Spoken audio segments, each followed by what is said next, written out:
I hereby call to order this Tuesday, April 18th meeting of the East Hampton Planning Board. Is there anyone here that would like to speak to something that is not on the agenda today? No? Okay. Our first order of business is normally reviewing and approving our board minutes, but they aren't quite ready yet, so we're going to postpone that till next meeting and hit the last one and this one then. That brings our next order of business to an A&R from 81 West Street. Frank and Dawn LaValle, are you here? Yes. Please approach the podium, state your name and address. Mark Annis, representing Heritage Surveys for Frank and Dawn LaValle. This is an A&R plan on West Street and Howard Street, or Howard Avenue. The frontage is 125 feet, and the required area is 15,000. And one lot will have 15,000, and the other parcel will have 16,417. Okay. Plans are right in front of you. Yeah, it's right there. This here, yeah? Yep. Yep. See what we got there. Rids off of West Street. If anyone needs to come and see, You're the lucky guy. it's parcel A and B, is that what we're talking about? Yes. 125 on each side. I did see something in here about It's all good. the tax club. It's all good. Okay. All good. Well, then it meets the frontage requirements. I don't see an issue. No. Is there a motion to endorse the A&R for 81 West Street? I'll make that endorsement. Is there a second? Seconded. Any further discussion? All in favor? Aye. Any against or abstentions? And it's unanimous. Do we need signatures on these for an endorsement? I'm sorry? You don't need signatures for an endorsement, do you? Yes, you do. You do? Yeah. Great. Everything. Hey, I only brought a blue pen. Does it matter the color? Blue is better. Blue is better. Just start Shows it's original. Where's it going? These, So you these start on the lines Mylar, here? go on the Mylar definitely, because that has to go to the registry of deeds. It's in these middle section here though, right? Mylar, you can tell is a different type of paper. It's probably at the end. Starting- Probably at the there we go. end, Yeah, maybe? We got it. No, it's in the middle. Okay. So Mylar and a copy to the applicant, and then planning needs a copy, city clerk needs a copy. And those are the only ones that need to be signed. And then I need a copy for the assessors and for the city engineer. I better get busy. Nope, thank you. Well, we all have to sign it that one time, so we passed a rule, only one person has to sign it. Oh, now only one? Okay. That was wrong. Everybody, you can imagine everybody signing anything? Up to the Mylar on Sounds 3, Crazy. Mylar on 4. I think I got 2 here. You got that at the end. Mylar on 5. Give this to- All of them. And you, is there a rubber band for, gentlemen? Do you need your, I have a Form A, do you need the Form A back? I'll take it. I'll take it. Okay, Thank you. you're welcome. There you go. Thank you. Have a good Thank day. you. All right, moving along. Anybody get to see my agenda? Thank you. All right. Next, we have the continued public hearing for 15 Industrial Parkway. Brian Campbell. Hello again. Hey, how are you? Podium, name, and address, please. Brian Campanelli, 15 Industrial Parkway, yeah. East Hampton, Mass. Pioneer Landscape. You need my personal address? I think that's fine. I do have some handouts that I put together for you guys that you requested. Hand them down. Oh, these, are they all the same? Yeah, they're all the same, just so people can Okay. peruse them. I didn't go Okay. crazy with the color That's fine. prints. Do you mind sharing so I can keep a copy of the file? Share one, you gonna share one maybe? Or? Sounds good. I'll let those- So it had a change of necessity. What we met about last time was the new addition off the front of the building. There's been a couple of things, so date-wise, I don't think we can meet the construction date, that, you know, or the construction won't meet the opening date for the tenant, so I want to go back to the original plan that was passed in 2010. So that's what I brought today is the renditions of that building, just to re-up that. I know that, you know, if you have to continue it or whatever, but I have everything that you requested for parking and such last time. Plus I have these. I don't know if everyone has that, but I have copies of the, So I just want to make sure I understand what you're saying correctly is, you're saying disregard Yeah, disregard the the other. site plan approval, and instead you're sort of looking, it's past the time for an extension for 2010, but you want a renewal. I want a renewal, because Okay. it doesn't make sense, and I know there's some things like that wood boiler that's not gonna be in there, and we gotta add the third parking. I talked to Ziggy today. His offices, I guess, were closed Monday, but we were gonna try and get that drawing rendered for that. He's gonna show that gone and show the third, and then just put everything back to where it was in 2010 when the board approved it. But there's several of these if you guys want to pass them around. So no nursery, no additions to the nursery? It's gonna stay There's as going, it is? but it's gonna be. Can we just have him go back here? Sorry. So Yeah, it please. picks Yeah, up yeah, on yeah. the, sorry, Brian, but it's just, Yeah. you need the microphone to pick up. Yeah, there's only gonna be two, possibly one small classroom now, and it's gonna be in the building that already exists. So instead of going and building out further, say towards the cul-de-sac and circle, it's gonna be back towards the building, there's a space in between. She's just gonna finish that. So, Well, given that it's a renewal, as far as the board's concerned, we have to review it sort Of of course. in the same yeah. way. No, I got you. I see you've got some new daycare numbers here. Do you have a new site plan? Is I that it have, right there? yeah.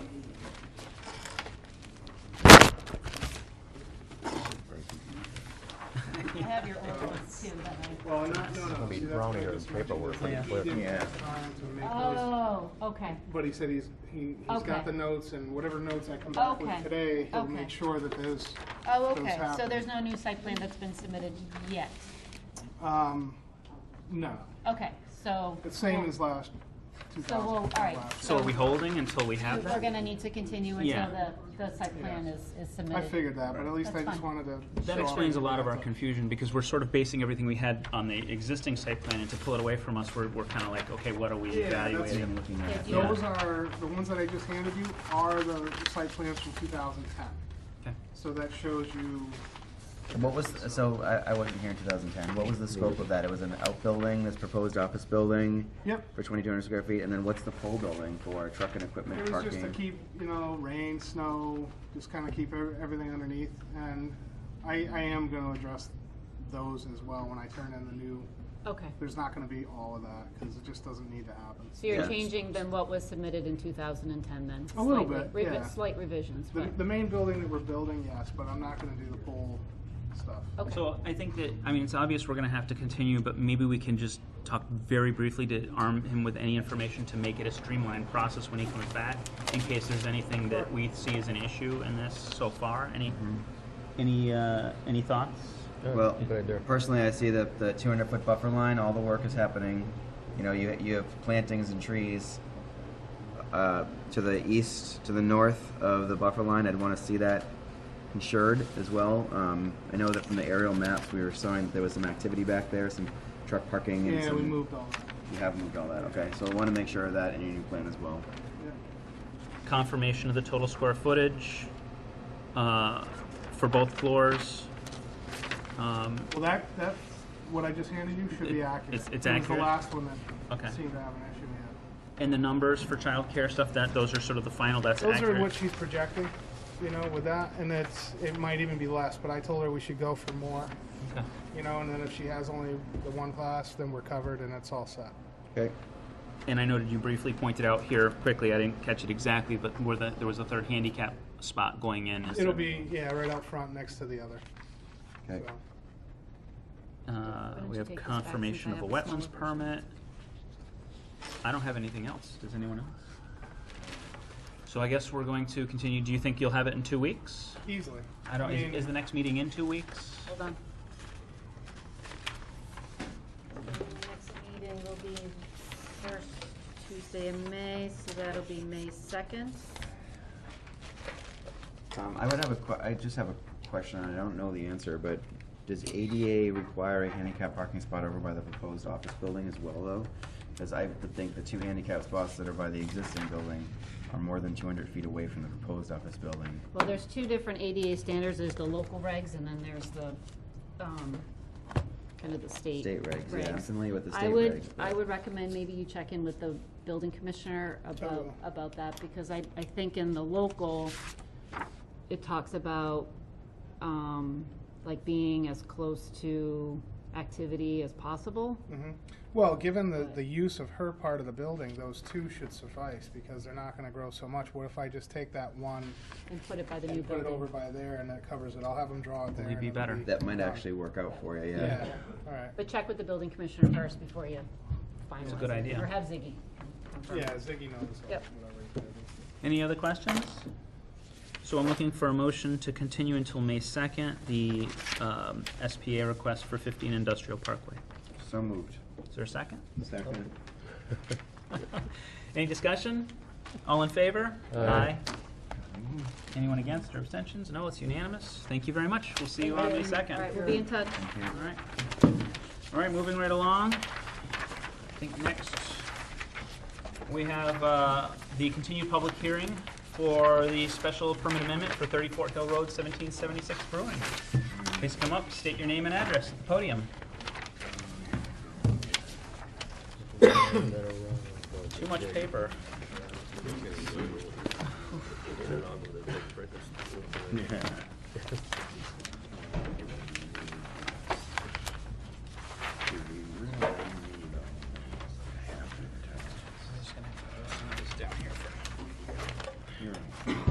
Hi. Hello, back again. I think you've received all the updated plans that we had done as per request from comments from DPW as far as the architectural plan showing flow of traffic and the lighting, which we already had the past meeting. And I believe we've hit all the requests that DPW engineers have put in an email. We have a updated and changed landscape plan, which I believe you also have, showing recreation of the buffer areas around the front of the patio area. Also, another thing that we've done is we've eliminated the access points to the front porch from the patio area, so there's no longer be any kind of Okay. traffic flow coming from the patio onto the front porch.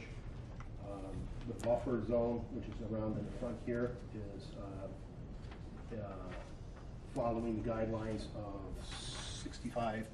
I can't remember the number right off the top of my head, but as far as buffering for noise and also a visual buffer. We had a meeting Monday. One of the neighbors attended. We discussed what we were doing. And then we had a follow-up meeting with Jessica and the building inspector, kind of going over the plans once again, showing what's on. And then we've submitted everything, except for the stormwater calcs and everything, which have arrived here tonight. So Okay. I think we've got, So how about we start by going through the items? I know there were 4 items that we had that we wanted to go through, unless anyone else has anything else they desperately want to. So I think the first one, we had the revised landscaping plan. We required knowledge of how the landscaping was going to be. I think I'm looking at it right in front of me here. yes. I'm definitely seeing, more if everyone wants to take a peek. I've seen it as well. It certainly, to me, seems like a good plan, good vegetation coverage, a low row. I'm guessing that's 2.5, 3 feet, something like that, in the front, and then taller What type behind of it. plants are they?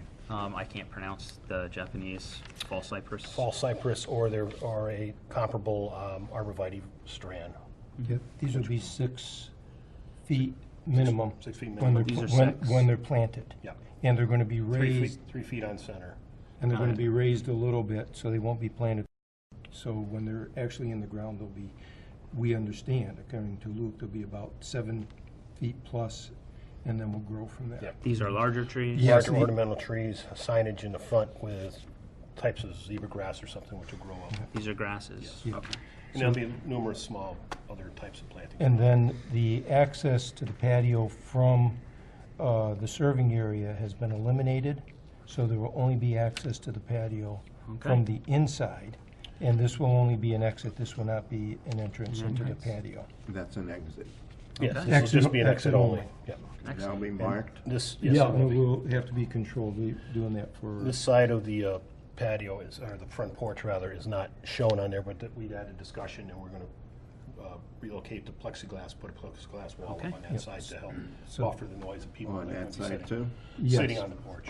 so where the currently is plexiglass on the porch, we're gonna move, and the new porch, it's gonna be, continued. It's just gonna be replicated out, Okay, okay? great. Might help if it's needed and all. Very good. Okay, now at this point, I'd like to see if the board has any questions about the specific item. When we're done discussing these items, I am gonna let the public have a chance to speak, just so you know that that's coming. Anyone have any questions I- about this? No, I don't. Okay. No, I got mine answered. Moving on then, you gave us information about the species, stormwater calculations. Tell us about stormwater.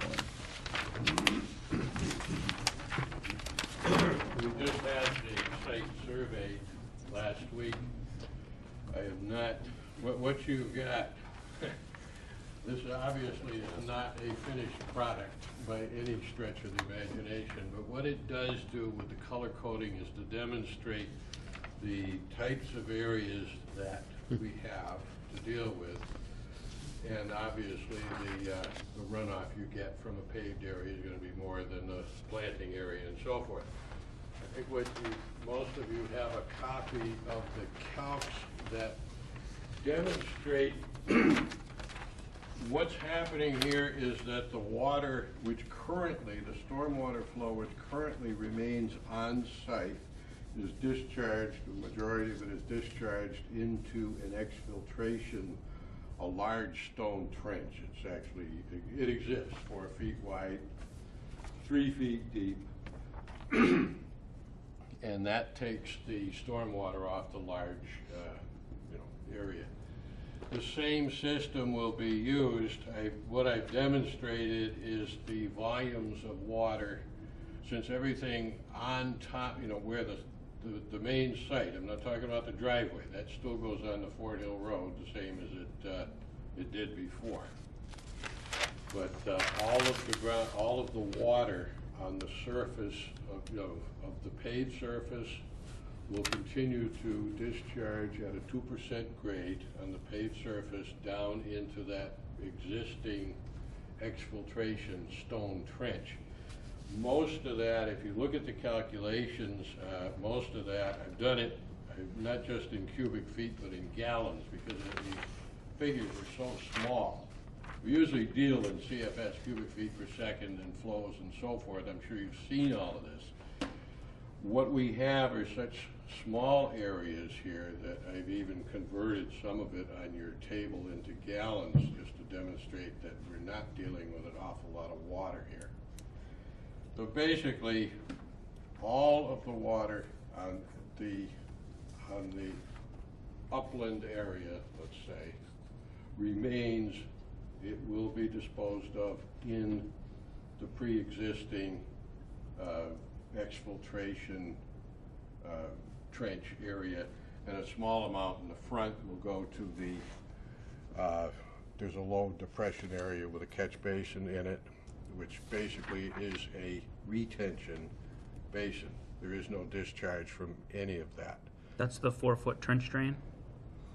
The 4-foot trench drain is on the, goes along the entire length.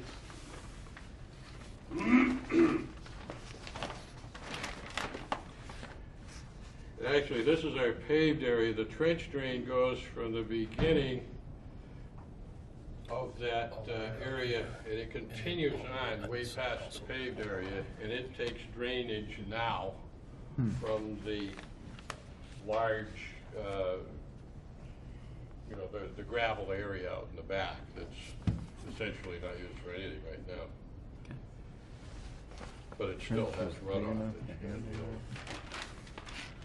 So basically what we're saying is what existed before in terms of runoff and handling of that stormwater is going to continue the same, in the future with the paved surface. in the paved surfaces that you have, the entire area that we're talking about changing here, including the driveway, is only about a half an acre in total. It's not like, you know, getting into the stormwater handling on a new subdivision or anything like that.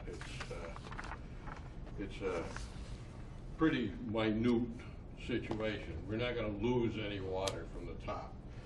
The only water that currently goes down onto Fort Hill Road is on that driveway. That driveway will be paved, and what I'm proposing, and this has gone so quickly, I haven't had a chance to talk to my client, I'm sure they're gonna go along with it, but we'll crown it and put the, run like a 2-foot wide riprap channel. We're talking about large riprap, like 6-inch size, that it will attenuate the flow, and some of it will seep into certainly at the upper end where you got sand, most of that's gonna seep right into the ground. Anyway, you get down the lower end, you get tighter soil. And, but at least will attenuate the flow. You're not gonna get a rapid flow running down through there. And there's a small culvert underneath the end. We'll just continue to use I gotta write that baby down. So that, actually, it's basically doing the same thing we're doing right now. Sounds like it. I like to hear that you're attenuating it. I mean, it's pretty easy to see right now in the gravel of the driveway at the lower part where it's been eaten away and some grooves have come in there. Knowing that there's a plan to handle that's a good I've thing. observed that, and I think crowning it, dividing the flow in half, you know, to split it on both sides, and having this riprap channel on both sides should solve any erosion problems that you might get down at the end of that driveway. I think it's a good solution, and there really is no practical way of disposing of it when you're in tight soil. Any questions? Yeah, from my experience, not in East Hampton, so I'm asking the question to the board as well, but from my experience doing stormwater calculations for other towns, projects like this, I need to submit to the town the 2-year, the 10-year, and the 100-year 24-hour storm.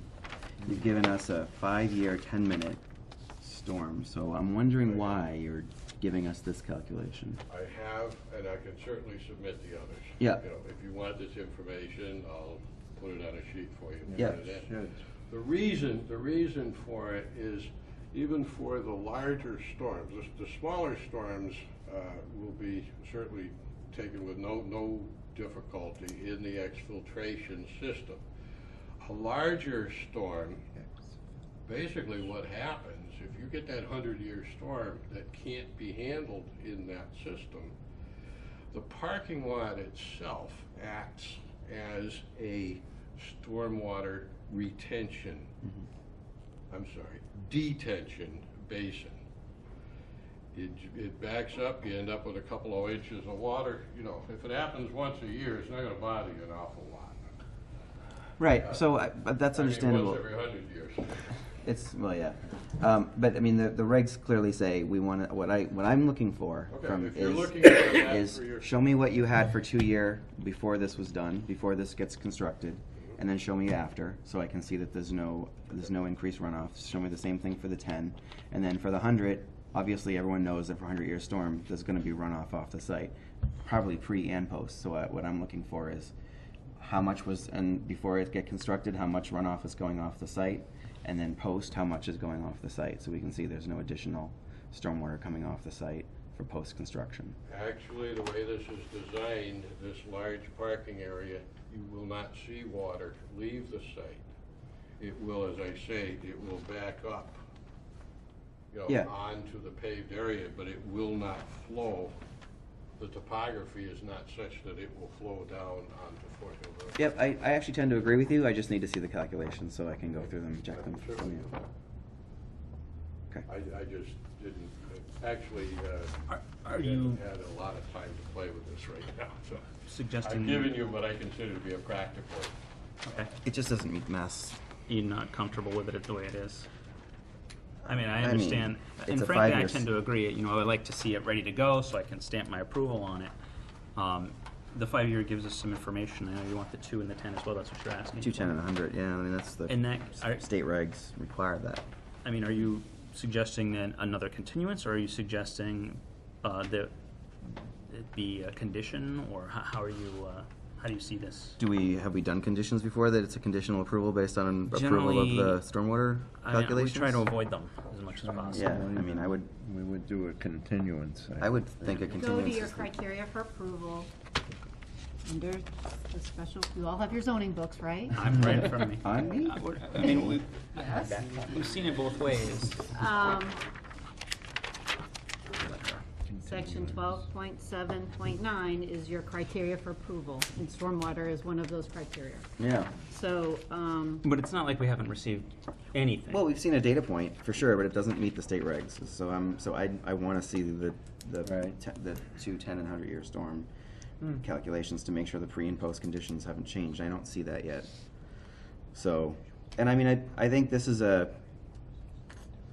nice start to a plan. I would like to see something, you know. Please understand that. No, I know. You're gonna get a stamped, completed ACAD drawing. Right. by I mean, it's office. required. Respectfully, yeah, absolutely. It's just that we need it to Friday. put our stamp. Yeah. No, I understand that. I No, I know don't you're- expect you to stamp. Yeah. No. I mean, I think you're doing a great job. You're getting things done. I think you're going in the right direction. It's required a PE stamp. There's other requirements to this that the state requires that we also require as a result. So, but it seems like you're going in the right direction. Any other questions about the stormwater? Okay, thank you. We're going to move on to the next item now. Alrighty. Traffic flow. The revised plans show the new traffic flow, right? Yes. Do we have that somewhere hiding? Who's got it? I didn't print out those plans off the. Got a copy? the applicant has Dropbox. copies, sorry. They have Haven't extra, got a copy. you have the 11 by 17 of the site plan. But just so that, I guess the board will really show that a little bigger version, you can actually see what it is indicating as far as the traffic flows on site and the, through traffic indications down where the fire lane will come through. And those will be markings that are Signage. signage? Yeah. Okay, great. And I do appreciate the scale. Yeah. I really definitely appreciate that. Thank you for that. Okay, good. Thank you. Appreciate it. Okay. All right, any questions about the traffic flow? Looking at the design here, it seems that there's an adequate amount of signage and pretty much all over the place. Yep. Okay, Yep, I thought that was fine. yeah. No issues? Okay. We can move on then. The revised site plans indicate new occupancy load numbers. It's been reviewed and approved by the building inspector, correct? You've indicated that you'll move the plexiglass, you mentioned that. I saw some comments from the fire department that indicated that they've gone through it with you and things look good. They made a comment about your needing the training for traffic flowers. I forget the exact terminology that you understood. And I think you've already mentioned that in a previous meeting that you guys were doing that, and that was underway.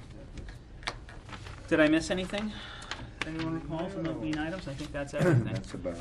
So at this point, I'd like to open it up to public speak. Is there anyone that wants to talk or ask any questions? Okay. So I think we've done, oh, I'm sorry, I didn't see you there. Go ahead. Name and address, please. Rick Gerber, 11 Fort Hill Road. Concerning traffic flow, which obviously is our concern, not traffic flow on the site, but traffic flow on Fort Hill Road. I'm not sure I understand. Under the special permit that now prevails, is there not facility for setting specific parking spaces?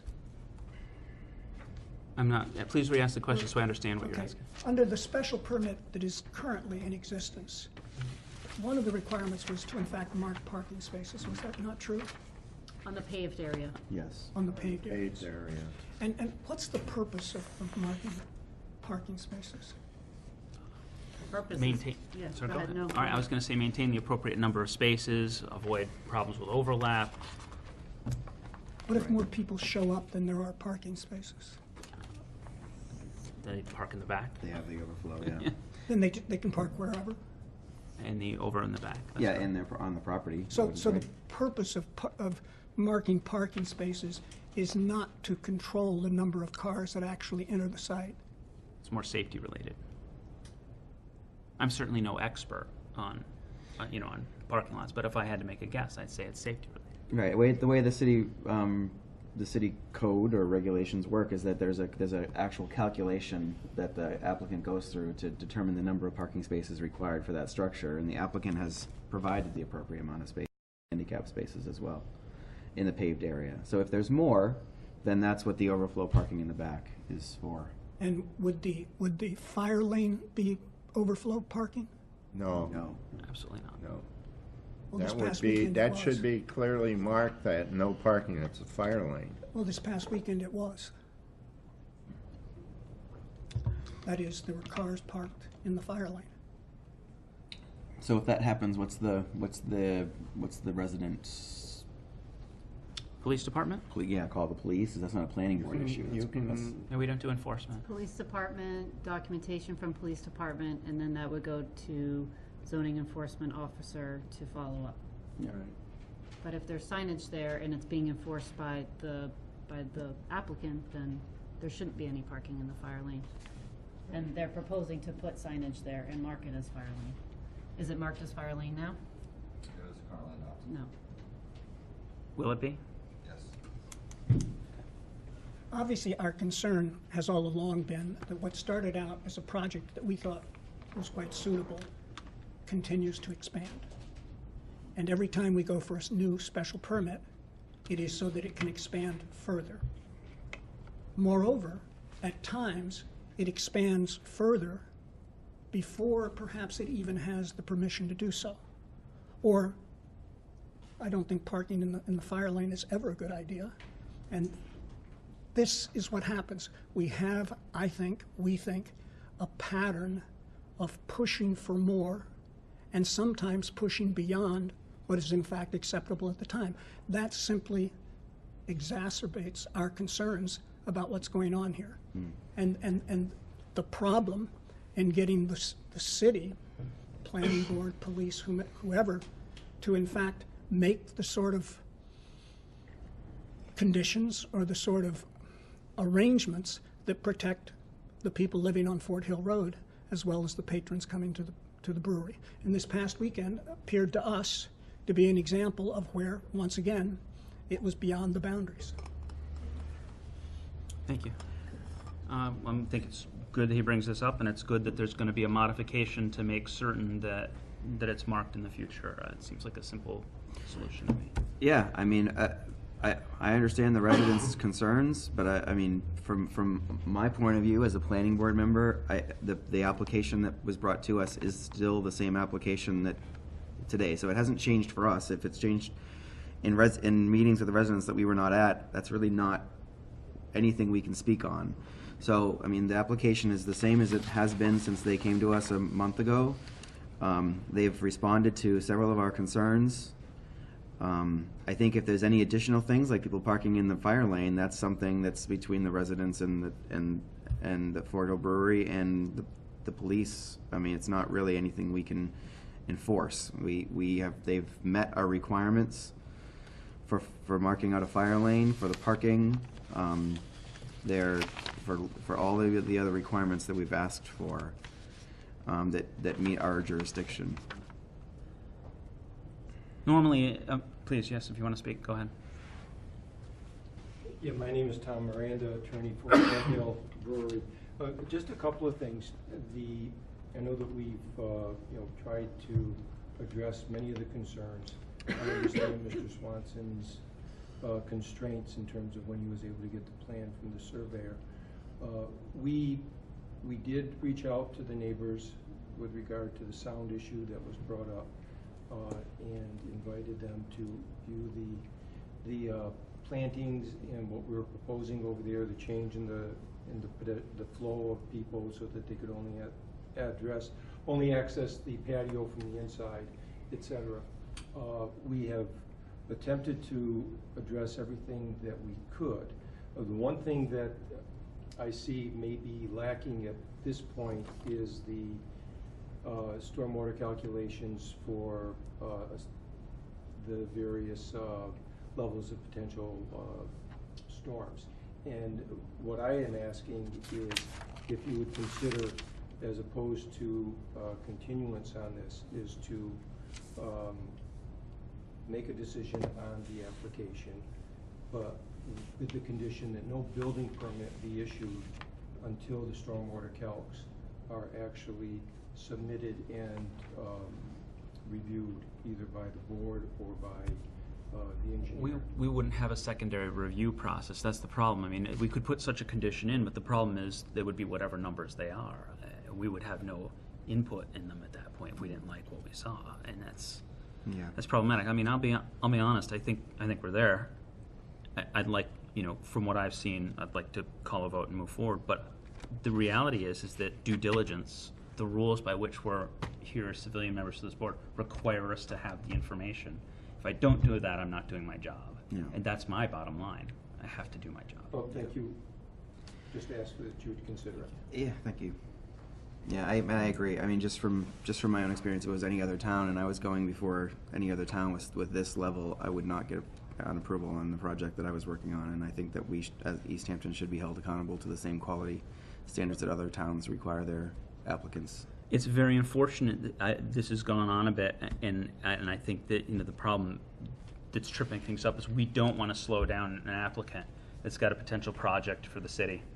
I mean, I think that it's important that we're not a barrier, and at this point, I think this is becoming, this is a little bureaucratic of us, and I don't like that at all.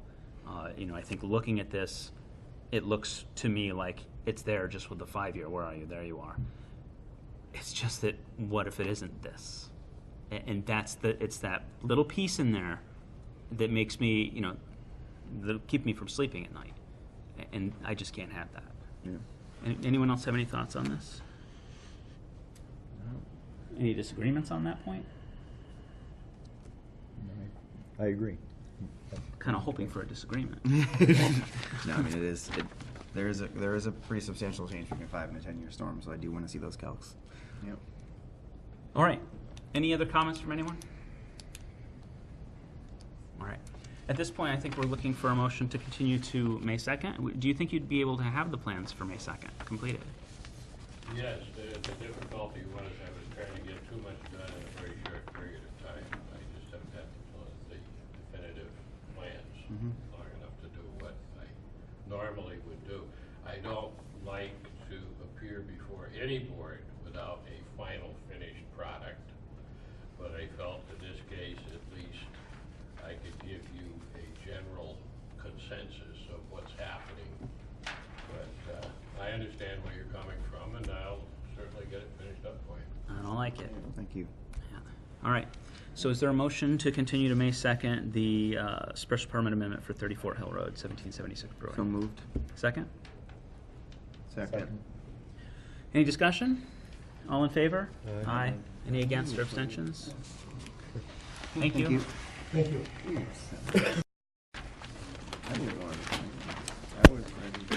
All right, moving forward.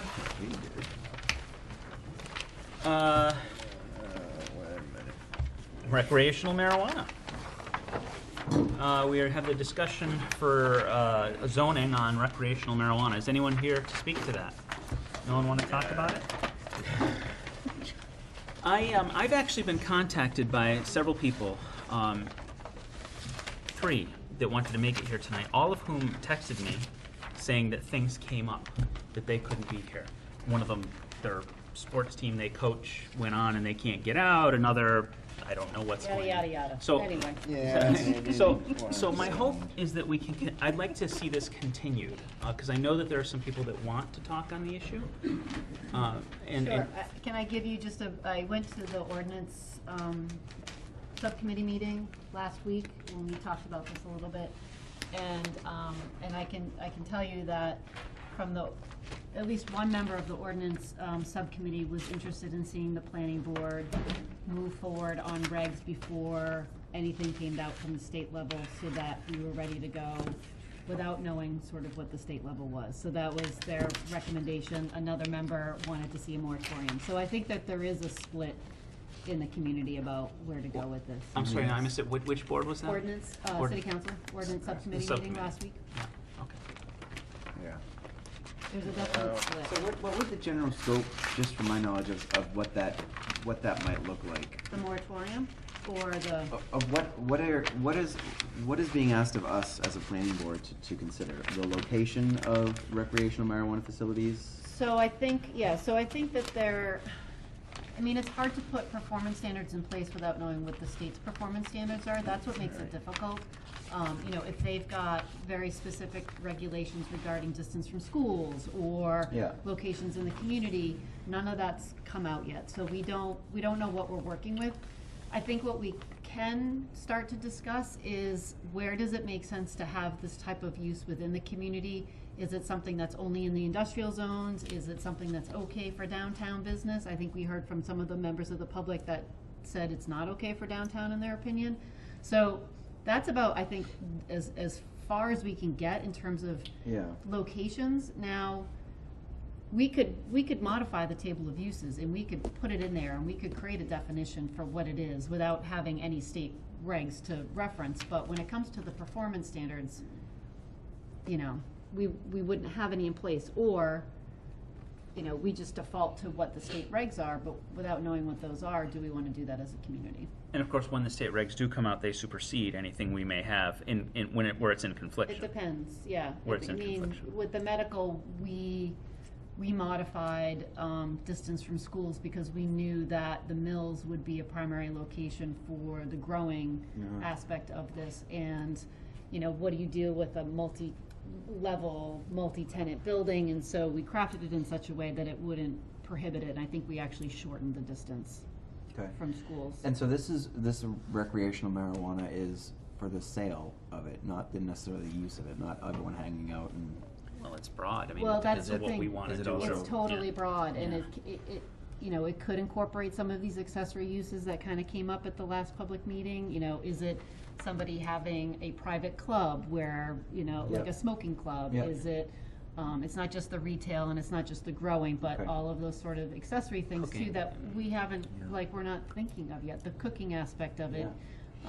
Last meeting, you Yeah. said that you'd had, I believe it was one applicant already that was sort of asking questions. Has that changed? Is They there were more? asking about growing. So we have one that's already permitted under medical. There was another company that is interested in potentially locating in one of the mill buildings for growing only, not distribution, or not the retail aspect of it.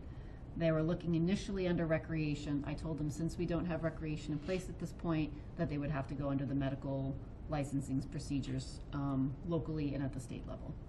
So I don't know where they're at this point, but they have.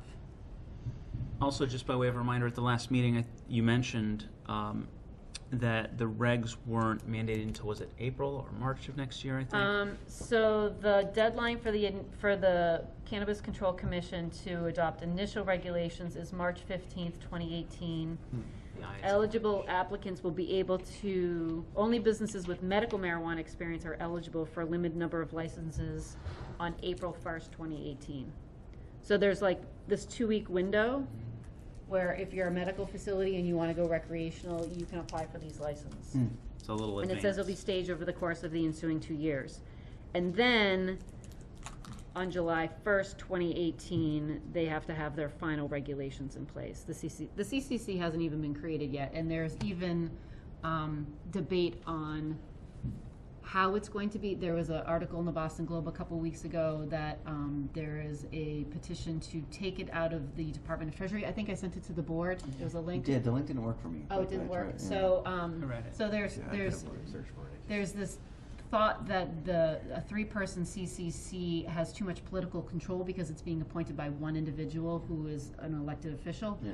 And so the proposal was to take it out of the Treasury Department and to set it up kind of like the casino.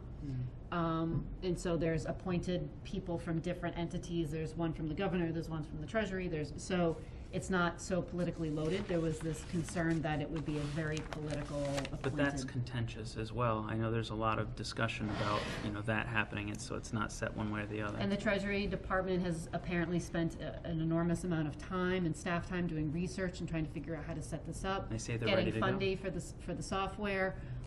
So there's a push and pull going on right now in Boston in It's a terms of fight. who's even gonna control this.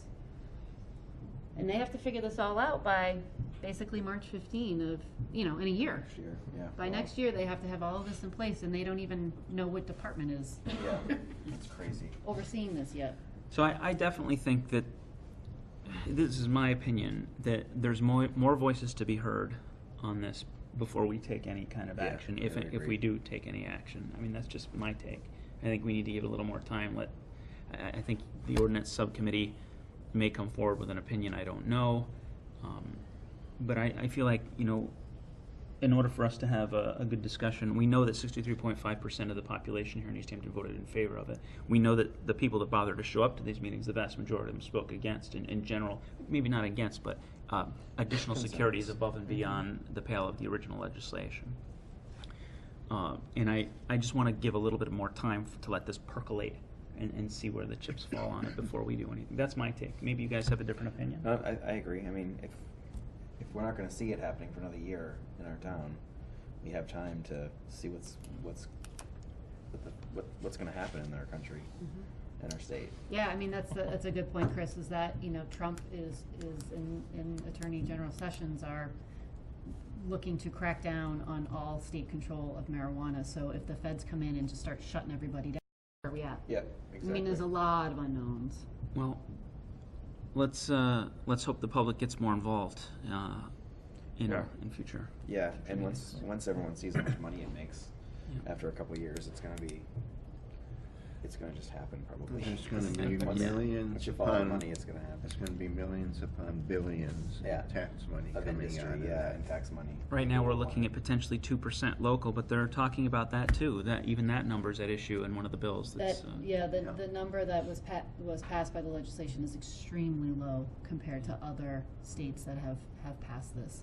Well, the argument is that the black market, the lower you have it, the more you bust apart the black market from it, which is a legitimate argument. fair. But communities want kickback. They're taking time to put systems in play that have costs. So Yeah. that, There's a question on whether the tax will even cover the running of this office, Yeah. the Cannabis Control Yeah. Commission. Because really the benefit of recreational marijuana that's regulated is the quality is so much better. So people are gonna want to actually pay more for the better quality. I would posit, instead of having crap stuff that you have to buy off the street. Well, I think one really important thing that's important to me is that, there's people out there that may have business ideas in this, and this is passed, this is the law, so it isn't about whether it's right or wrong, it's the law. I don't want this board to be a barrier to the implementation of the law, or to be perceived as a barrier to the implementation. So it's important to me to note, I think to everyone here, and the very few of you that are in the audience today, that we're not slowing this down. This is at the state, because anything they do will throw up whatever we do out the window. Right. If they gave us rules, we'd move on them right away. But we have nothing. Anything they come out with will just toss us to the side, and that's not, what do you do with that? Right, and the state always, if the state is more extreme, that their regulations would surpass any of ours, correct? So why even try to do our own if they're going to be a lot more strict? If we had an applicant that was like, hey, what's going on? We want to know right now. I hope you'll tell us. Someone's got a big idea, wants to invest in this community in a big way. You'd let us know, right? A lot of people come to me with a lot of big ideas, and a lot of times they don't pan out. So I don't like to, unless people say It's really it's legitimate. okay, it's legit, and you can go ahead and tell people about it. I usually keep quiet on a lot of stuff because I've seen too many big ideas and big projects behind the scenes not get their financing and fall apart. Yeah. A lot of Jessica scrutiny here. All right. All those things depend on financing. Yeah. everything My depends big on thing on financing. this Yep. marijuana thing is, as a group, we're trying to pan out where it should be, how it should be handled, and why it should be handled. We went through people from the audience, through ourselves, through not near schools, too close to schools, not on Main Street.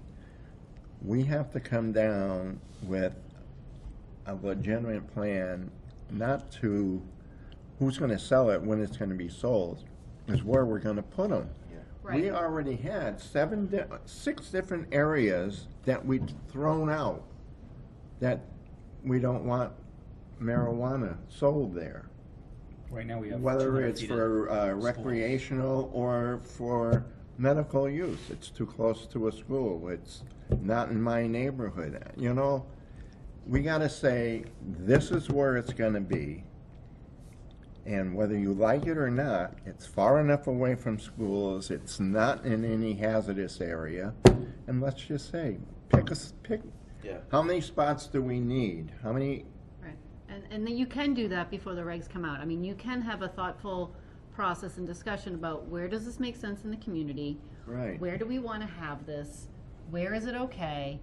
And then we deal with and once that's hashed out, then you can sort of deal with the performance standards after that. Well, that's reasonable. So, you know, cause that's where your local control is Yeah. where does this make sense I to mean, it house? seems pretty clear the mills So are that's the where, obvious. that's where I get, You know, I get all screwed up, is where to put it. the mills. You know, I mean, that's where our medical marijuana facility, it's a very big facility. But you're also putting that on basically like 7 property Yeah, owners. a very small number. But that's just my first, you know. Right, And right now, essentially, the way things are in medical, it's within 200 feet of a school. That's sort of the limitation, right? Right. And it has to be in a business or industrial, or, I mean, it can't be a we allow it residential. in I think we allow dispensaries for medical and highway business. If I Is remember that, correctly. and it has to be inside because it's an all year round business, is that correct? Like The it's not gonna- dispense, the Actual growing growing. operation? Yes, they have right now, there was another, I don't remember if I sent this one to you too, but there was another very interesting article, on the Boston Globe, and it was a farmer, somewhere in mid-state, who wanted to grow marijuana as one of his rotation crops because he can get so much more yield per pound. Like he can get $200 per pound for marijuana versus $2 a pound for tomatoes. So, so he was looking at it, but he was saying that it's so difficult for a farmer to grow this because of the security measures that you need to Right. abide by. Right. And under the medical, you have to show that you've got, I can't remember if it's like $250,000 cash in hand. Like there's some huge amount of money that you have to have in the bank that you have to show that you have in hand in order. So in his opinion, it's all of these big companies. It's these mega Yeah. companies. No, it really is. It's not these like mom and pop shops. These are mega companies. Like think of a Walmart or a Target for marijuana that's able, I've actually because read they've that- got the resources to be able to do this. The ones who are especially lined up for this and have been waiting are the Marlboros and the Yeah, cigarette cigarette companies companies. that have for the big win. So I just think that's from like, aside from the zoning aspect, from a big picture economic development standpoint, I just find that to be so interesting. Yeah. That it's these big conglomerate companies that are going to be running this industry. It is not these small mom and pop they must have shops. some Based on where the big dollars are gonna be. They're the Well, big dollars. I mean, I think a lot of that, honestly, Jessica, is gonna depend on what legislation Yeah. Boston comes out with. I mean, I do Out of think the it's 110 possible bills. to regulate Yeah. that, but Is that right? There's 110 bills that are filed on. it's a lot. The other interesting aspect is also the energy consumption, which is not something that we've been talking about, but Colorado is having, not an energy crisis, but because there is so much electricity that is used Yep. for these buildings. I mean, some of these there's a proposal for somewhere like in the Fall River area of 1 million square foot facility. 1 story, 1 million square feet. Oh my God. It's like 20 Can you acres. imagine? the It's 20 energy? acres of building. Yeah. So, you know, it's just like thinking of it from a sustainability and a resource side of it too, on top of the How do you economics and generate the that much zoning. power? It Yeah. is, it's just, it's See, I unbelievable to approve me. that sort of thing, because when industries have those kinds of needs and it becomes desperate, that's when innovation starts to Yeah. pop up. Mm. And that's a good thing in my mind. But, I mean, we had a discussion here about, the last time, someone from the audience mentioned, you know, licensing them as if it was an alcohol, license. And I mean, I don't think that's really in the planning board's purview, but I think, you know, having a sort of a guesstimate of just how many of these do we want? But the question is, what is these? Is it a grow? Is it a dispensary? Is it a place where they can cook?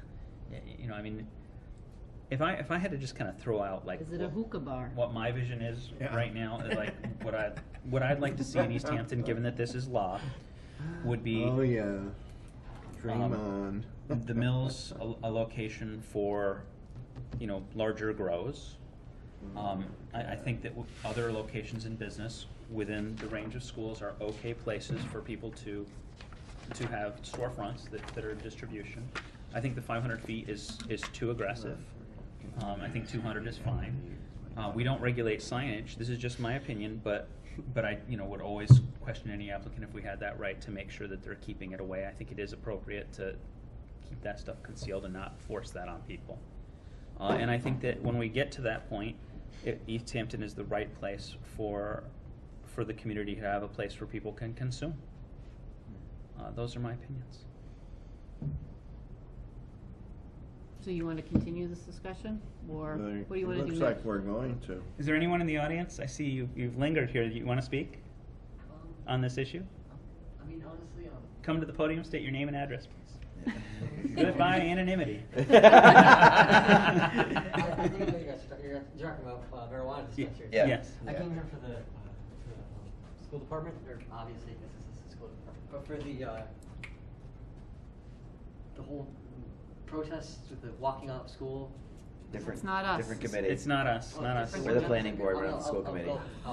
You don't have to, but if you're You don't welcome have to. to. we'd Yeah, love to. that's the Name and school. address first, please. Alright, I live in a bunch of places, but I live in it's called off street, apartment J, but I forgot the street number. I think it's like 13. Okay. And your name? Nick Boyer. Hey, Nick. Hi. I've seen a lot of stuff about marijuana. Like, I've watched, one of my only real outputs of media is just, like, The Late Show with Stephen Colbert, or Last Week Tonight, which is probably isn't the best main source of media, but, I mean, yeah. But from what I've heard from, like, John Oliver, like, there are people, like, some people, like a Vietnam veteran who I've heard about that he's had nightmares about the stuff that's happened in Vietnam. Like his friends dead. You can picture them dead in nightmares, and that when he gets up, he smokes pot, and the fear and nightmares are gone. And that if that were to be taken away from him, he wouldn't be.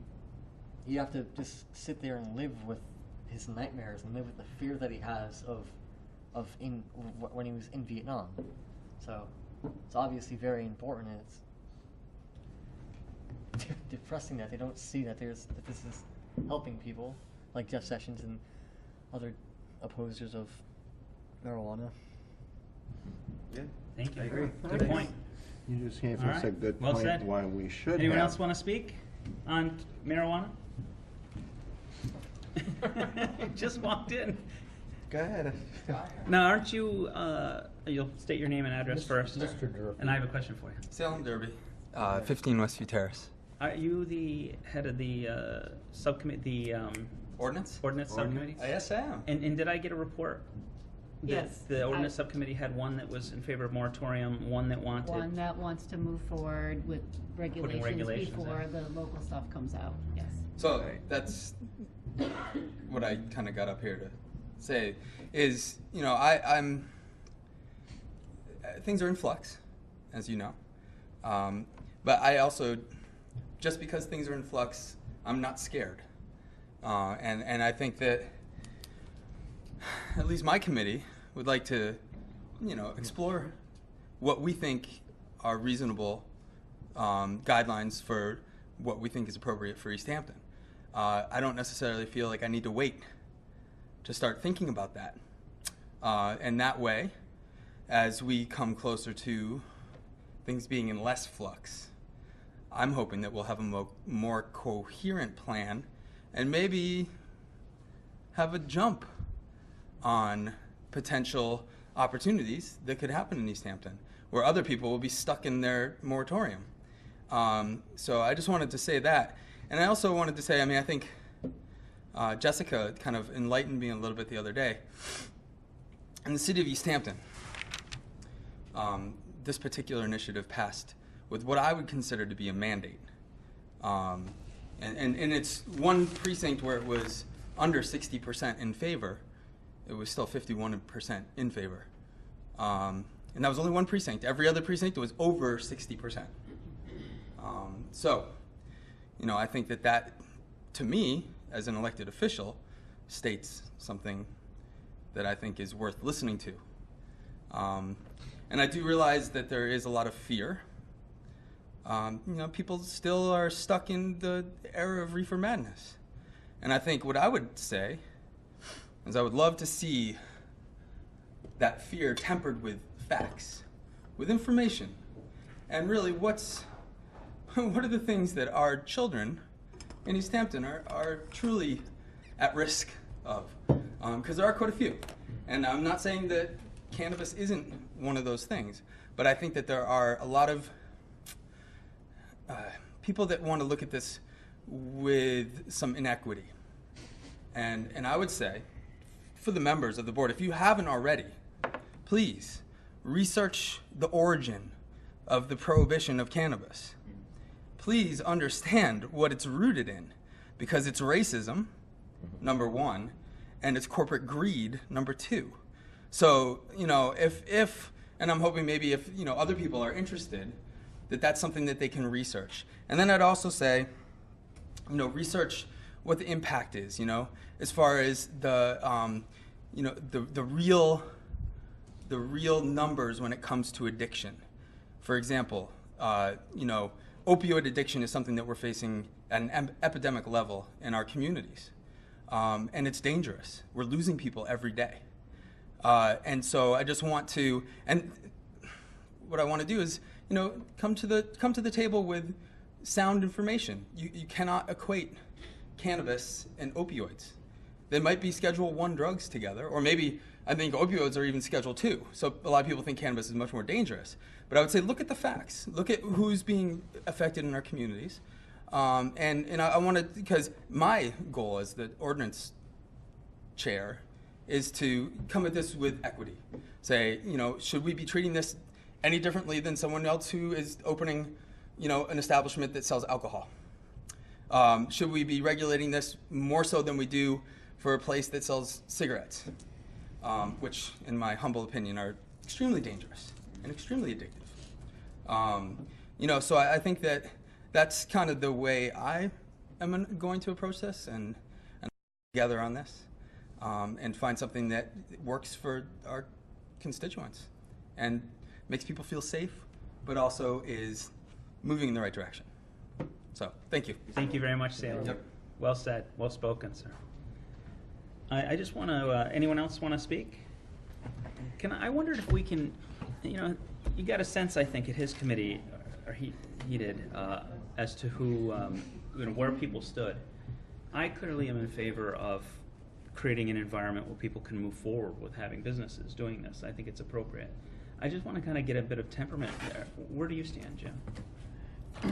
I think that it would be a good idea to get the jump on some of the things that we would prefer to see for East Hampton, whether or not the state regulations, you know, the state could very well come up with regulations that are less lenient than what we want. You know, are those things include? Are you on the side of moratorium? Are you on the side of things for business? I'm on the side of moving forward with it, actually. Okay. I'm in full support of moving forward. I think it's a great idea. Okay.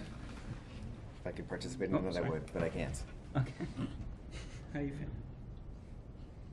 Well, I think it should be allowed in the city, but I'm not exactly sure where. I don't think it should be sold on Cottage and Union Street. Do it all like the kids and everybody else going back and forth. You can't treat this like it's you're selling candy. You know, you just can't. Sorry. Thank you. I think you know, it was passed obviously by the whole community, so it's legal. So you can't stand in the way of it. But I still think we should regulate it. Okay. Well, I know you heard me before as to I don't mind seeing it. It's where. we've gonna be beating our heads not only to find out where, but to put together an ordinance. And you put together all that wording, and then the state comes down and they could just destroy it all. We would have to redo everything, but we'll still have to go forward with it. We can't stop. The real danger would be to the applicant. You know, if we put it forward and an applicant says, yes, so I'm gonna come in and I'm gonna do something, and then that gets shuttered, they're assuming that risk more than anyone. Right? Well, I would say that it would be helpful if somebody came to me and said, this is something I want to do, and if I had something that said, okay, this isn't official, but this is what the board is thinking in terms of where this might be allowable, then at least I can direct them to that section of the Right. city to start looking for properties, even if we're not up and ready to go regulation-wise. But if the board could have that discussion about where it makes sense, where the retail makes sense, where the grow operation makes sense, and then if, you know, we want to start thinking about accessory uses, whatever those might be, you know, I don't, you know, so, we had a bunch of stuff that came out of ideas from the last conversation. You know, the one that always throws me off is the private smoke club. You know, if somebody wants to have a private smoke club, and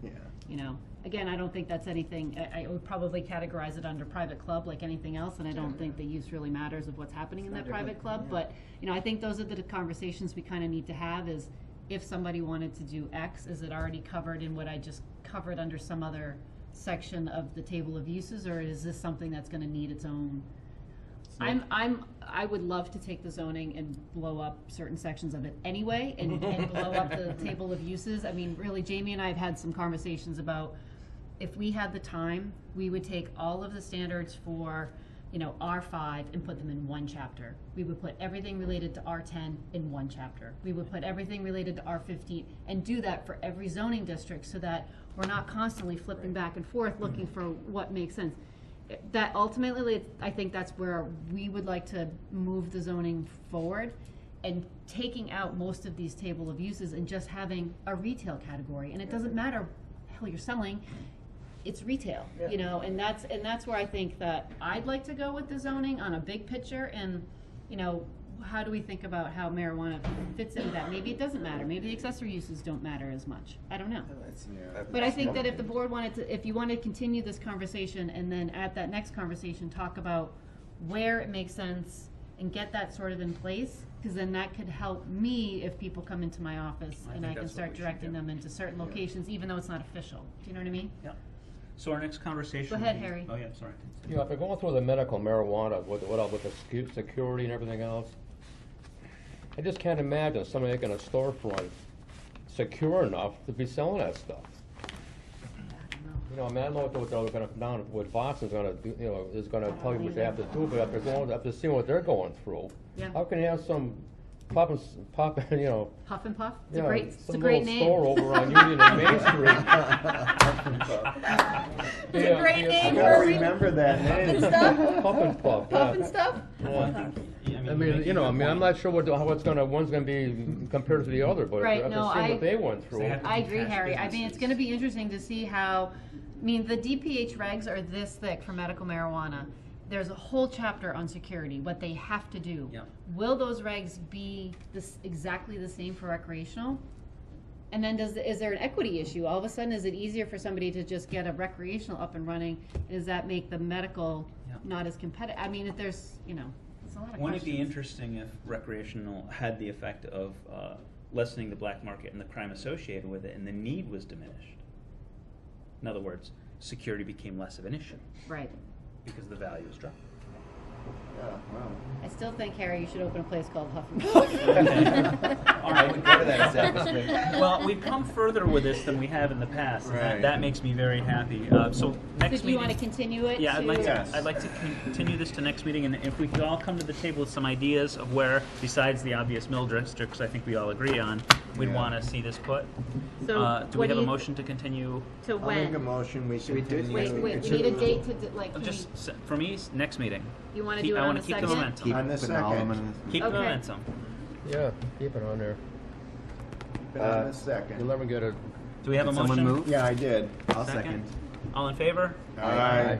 All right. Do we have a map that they can show like a circles of protection around schools? Sure, we can try to do something Pull up. something like That that, would so be we can really look at, helpful. so we could look at how far away we need to be Just from public kids. schools or private schools or Anywhere where kids daycares congregate, maybe even or playgrounds. playground. I mean, that's what I'm saying. It gets a little. It gets yeah, tricky.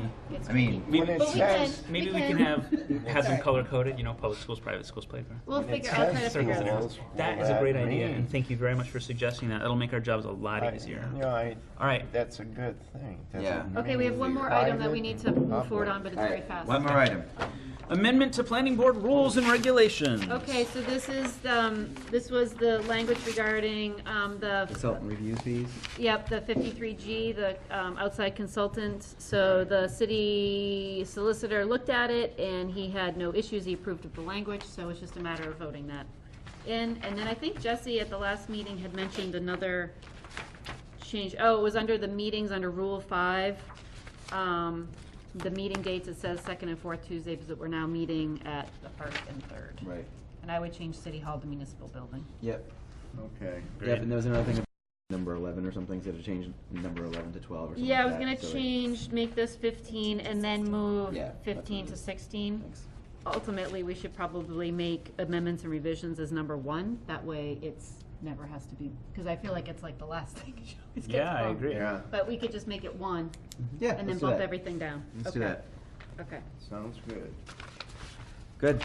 So you just have to make a motion and vote on it. Who's going to make a motion to approve the modifications to the rules for hiring? Sorry, it's the rule for, that's not what it is. The It's the East Hampton Planning Board rules. I'm the alternate. Oh, okay. I so moved. I didn't know you Is there could do a that. second? Second. Any discussion?